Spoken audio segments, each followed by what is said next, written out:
is Alicia Shi, and this is my oratory speech called Too Much Time on the Internet or Social Media. Have you ever wondered how much of the entire population owns a phone? I have. About 6.3 billion people own a phone today. That's almost 90% of the entire population. Phones today play a huge role in our society. Everywhere I go, people are constantly on their phones, whether for entertainment, work, or other purposes. Children and young adults especially are using some sort of electronic device to communicate more than any point in history. According to Common Sense, quote, according to a survey released in 2018 by Common Sense, quote, compared to 2012, much higher proportions selected social media 16% and video chatting 10%, while less than 1/3 said they preferred chatting with friends face-to-face. In a time where social media influences everything, people are finding it harder to communicate, which is a problem that can affect our activity in daily life. So, let's dive deeper into this concept. First, we'll look at why social media or the internet is a problem in general. Then, we'll look at why modern forms of communication aren't effective.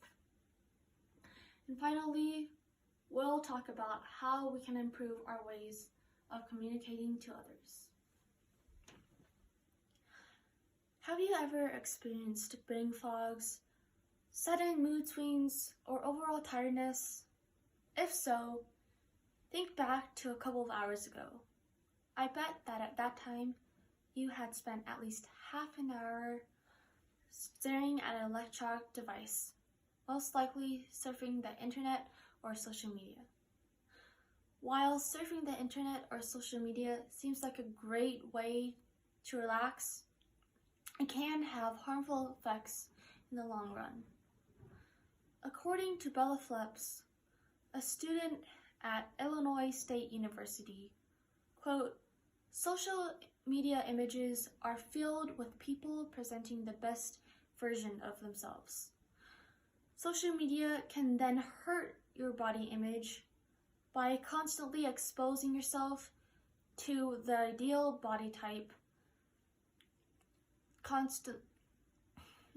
leading to constant comparison of yourself to unrealistic standards, end quote.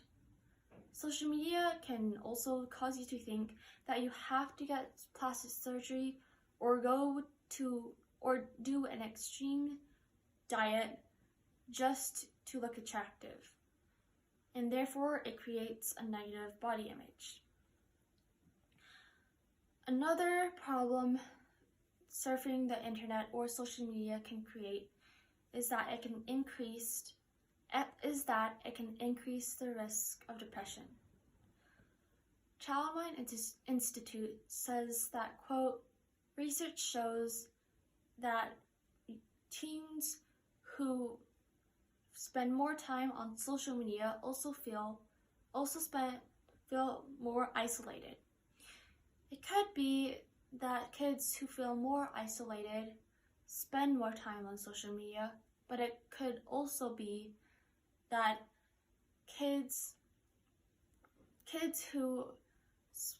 that social media causes kids to feel more isolated, end quote. Personally, I can relate to this. People who know me best are aware that I'm a pretty shy person, and this is the main reason to why I talk more online than in person. But getting online can also make me realize just how secluded I am from the rest of the world and what I could be missing out on. While there are many other reasons to why social media or the internet is bad in general, These are a few of the major reasons that all of us need to realize in order to improve our communication skills. Online communication has its positives and negatives. More people are able to talk without actually having to interact in person, and you don't have to physically meet someone at a restaurant or a mall. But is online interaction better than in person? Lifesize.com says that, quote, trust isn't built over text messages or emails. It's built through face-to-face connections, making eye contact, and interpreting body language, end quote. This is especially true if you're meeting someone for the first time. Communicating face-to-face lets both you and the other person get to know each other, and it helps to build trust over one another. But this is not the only problem that online communication can create.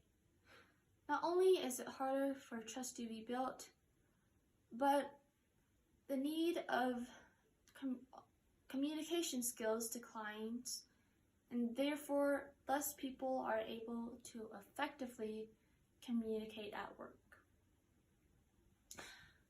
Online communication creates an endless amount of problems, which is why communicating on the internet or through social media isn't as great as communicating in person.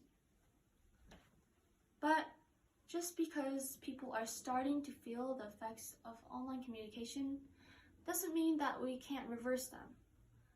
Most, if not all of the solutions stated can actually be done in daily life, such as at school, at home, or at work. At school, you could first start by turning off your phone. Listening is an important part of communicating, and you still need to practice this in daily life.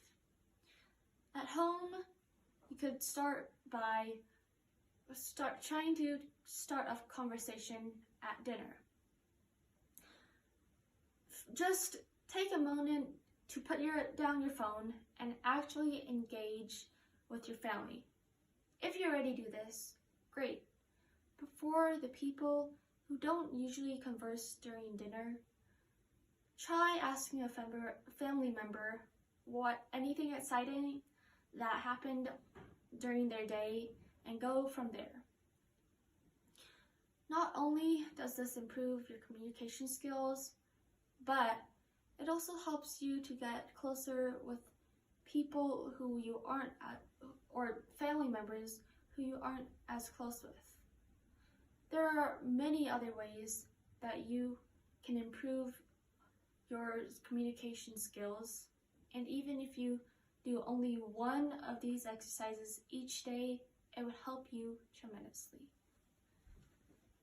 Despite the fact that many of us have and use phones regularly, we can still find multiple ways to improve our communication skills. If our ancestors were able to communicate without any form of technology, we today can communicate face-to-face as well. Practicing communication skills in daily life can help us with many things, from doing tasks at work to communicating with others who may not understand our language, such as aliens. Just kidding. The possibilities, however, of what we can achieve through better communication skills are endless. And it could even lead to revolutionary changes, such as possibly even diminishing the use of phones entirely. Thank you.